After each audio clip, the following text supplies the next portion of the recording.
Hi, my name is EJ. We live here in the city and we try to grow some of our own food here in our backyard.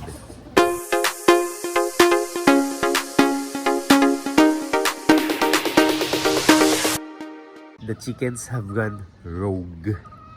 Kung saan-saan sila nangingitlog ngayon dito sa loob ng chicken coop. It is because yung kanilang mga pinag-iitlogan ay naging occupied.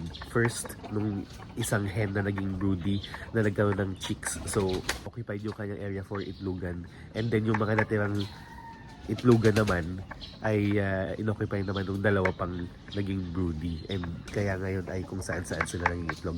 So ang task ko ngayon ay hanapin yung mga itlog nila, parang Easter egg hunt.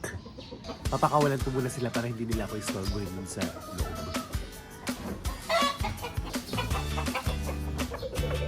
They're all out. The hunt begins. Ito yung pinakamaraming naging itlogan nila.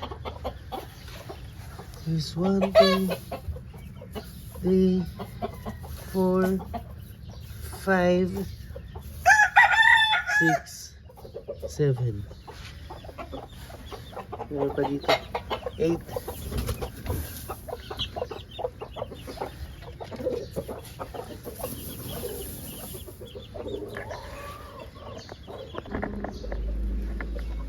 May 3 dito.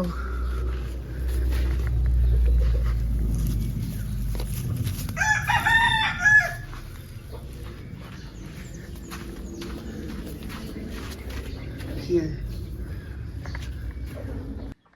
Reason din pala kaya nangyari ito na madaming itlog na hindi nakuha ay dahil mga 3 days akong nawala for work out of town, kaya walang nakakakuha ng kanilang mga itlog.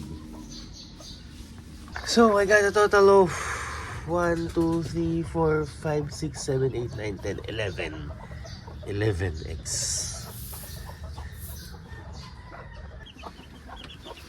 Hi Mama Red.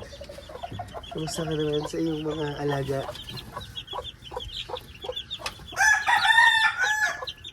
Wow! Wow, ang taas mo dyan ah. Palagay ko ito, rooster yan.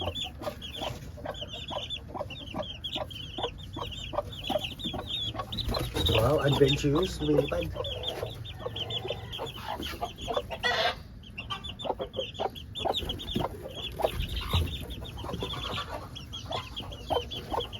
May nakuha pa akong isa pang itlog na hindi ko na na-video, so 12 eggs in total. Not bad. Thank you for watching. Please subscribe.